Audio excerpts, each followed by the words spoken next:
नमस्कार दोस्तों। आज की कहानी है नशा। ईश्वरी एक बड़े जमींदार का लड़का था और मैं गरीब क्लर्क था जिसके पास मेहनत मजदूरी के सिवा और कोई जायदाद ना थी। हम दोनों में परस्पर बहसें होती रहती थी। मैं जमींदारी की बुराई करता, उन्हें हिंसक पशु और खून चूसने वाली जोंक और वृक्षों की चोटी पर फूलने वाला बंझा कहता। वह जमींदारों का पक्ष लेता, पर स्वभावतः उसका पहलू कुछ कमजोर होता था क्योंकि उसके पास जमींदारों के अनुकूल कोई दलील ना थी। वह कहता कि सभी मनुष्य बराबर नहीं होते, छोटे बड़े हमेशा होते रहेंगे। लचर दलील थी। किसी मनुष्य या नैतिक नियम से इस व्यवस्था का औचित्य सिद्ध करना कठिन था। मैं इस वाद विवाद की गर्मी में अक्सर तेज हो जाता और लगने वाली बात कह जाता, लेकिन ईश्वरी हार कर भी मुस्कुराता रहता था। मैंने उसे कभी गर्म होते नहीं देखा। शायद इसका कारण यह था कि वह अपने पक्ष की कमजोरी समझता था। नौकरों से वह सीधे मुंह बात नहीं करता था। अमीरों में जो एक बेदर्दी और उद्दंडता होती है, इसमें उसे भी प्रचुर भाग मिला था। नौकर ने बिस्तर लगाने में जरा भी देर की, दूध जरूरत से ज्यादा गर्म या ठंडा हुआ, साइकिल अच्छी तरह साफ नहीं हुई तो वह आपे से बाहर हो जाता।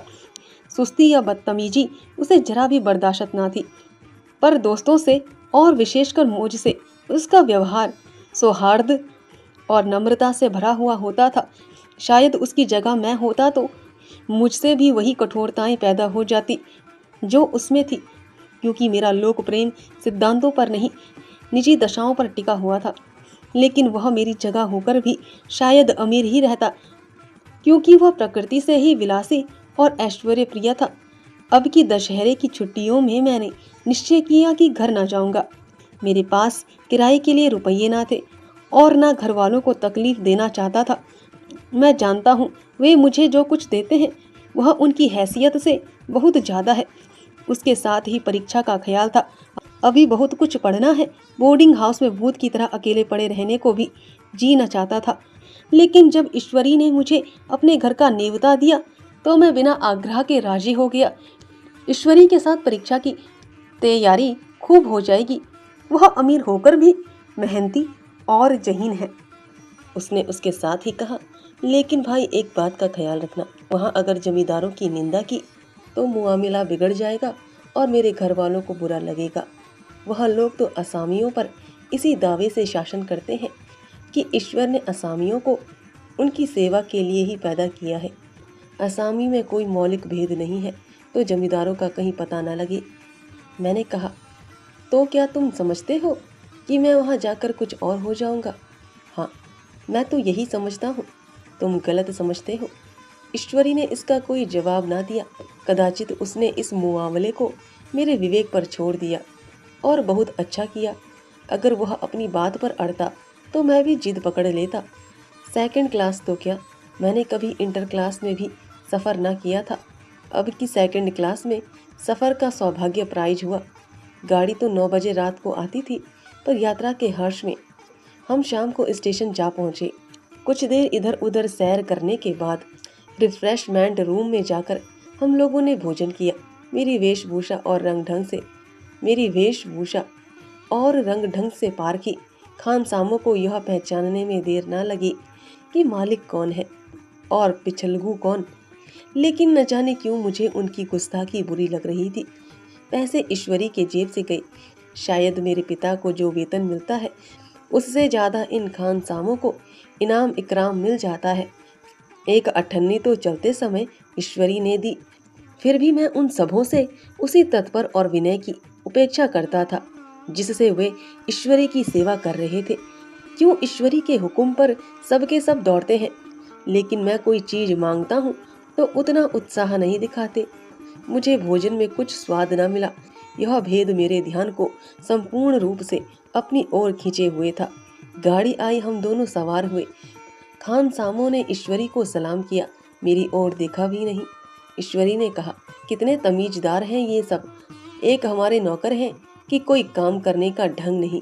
मैंने खट्टे मन से कहा, इसी तरह अगर तुम अपने नौकरों को भी 8 आने रोज इनाम दिया करो तो शायद इनसे ज़्यादा तमीज़दार हो जाए। तो क्या तुम समझते हो यह सब केवल इनाम के लालच से इतना अदब करते हैं। जी नहीं, कदापि नहीं। तमीज और अदब तो इनके रक्त में मिल गया है। प्रयाग से चली तो प्रतापगढ़ जाकर रुकी। एक आदमी ने हमारा कमरा खोला। मैं तुरंत चिल्ला उठा, दूसरा दर्जा है, सेकंड क्लास है। उस मुसाफिर ने डिब्बे के अंदर आकर मेरी ओर एक विचित्र उपेक्षा की दृष्टि से देखकर कहा, जी हाँ, सेवक इतना समझता है, और बीच वाले बर्थ पर बैठ गया। मुझे कितनी लज्जा आई कह नहीं सकता। भोर होते होते हम लोग मुरादाबाद पहुँचे। स्टेशन पर कई आदमी हमारा स्वागत करने के लिए खड़े थे। 5 बेगारों ने हमारा लगेज उठाया। दोनों भद्र पुरुष पीछे पीछे चले। एक मुसलमान था, रियासत अली, दूसरा ब्राह्मण था, राम हरक। दोनों ने मेरी ओर परिचित्र नेत्रों से देखा, मानो कह रहे हैं, तुम कोवे होकर हंस के साथ कैसे? रियासत अली ने ईश्वरी से पूछा, यह बाबू साहब क्या आपके साथ पढ़ते हैं? ईश्वरी ने जवाब दिया, हाँ, साथ पढ़ते भी हैं और साथ रहते भी हैं। यूँ कहिए कि आप ही के बदौलत मैं इलाहाबाद पड़ा हुआ हूँ, नहीं कब का लखनऊ चला आया होता। अब कि मैं इन्हें घसीट लाया। इनके घर से कई तार आ चुके थे, मगर मैंने इनकारी जवाब दिला दिया। आखिरी तार तो अर्जेंट था, जिसकी फीस 4 आने की प्रति शब्द है, पर यहाँ से उनका जवाब भी इनकारी था। दोनों सज्जनों ने मेरी ओर चकित नेत्रों से देखा, आतंकित हो जाने की चेष्टा करते जान पड़े। रियासत अली ने अर्धशंका के स्वर में कहा, लेकिन आप बड़े सादे लिबास में रहते हैं। ईश्वरी ने शंका निवारण की, महात्मा गांधी के भक्त हैं साहब, खद्दर के सिवा कुछ पहने ही नहीं, पुराने सारे कपड़े जला डाले। यूँ कहा कि राजा है, 2.5 लाख सालाना की रियासत है। पर आपकी सूरत देखो तो मालूम होता है अभी अनाथालय से पकड़कर लाए हैं। राम हरख बोले, अमीरों का ऐसा स्वभाव बहुत कम देखने में आता है, कोई भांप नहीं सकता। रियासत अली ने समर्थन किया, अपने महाराजा चांगली को देखा होता तो दांतों तले उंगली दबाते। एक गड़े की मिर्जाई और चमरोधे जूते पहने बाजारों में घूमा करते थे। सुनते हैं एक बार बेगार में पकड़े गए थे और उन्हीं ने 10 लाख से कॉलेज खोल दिया। मैं मन में कटा जा रहा था, पर न जाने क्या बात थी कि यह सफ़ेद झूठ उस वक्त मुझे हास्यास्पद न जान पड़ा। उसके प्रत्येक वाक्य के साथ मानो मैं कल्पित वैभव के समीपतर आता जाता था। मैं शहसवार नहीं हूँ, हाँ, लड़कपन में कई बार लड्डू घोड़े पर सवार हुआ हूँ। यहाँ देखा तो 2 कलारास घोड़े हमारे लिए तैयार खड़े थे। मेरी तो जान ही निकल गई। सवार तो हुआ, पर बोटियाँ काँप रही थी। मैंने चेहरे पर शिकन ना पड़ने दिया, घोड़े को ईश्वरी के पीछे डाल दिया।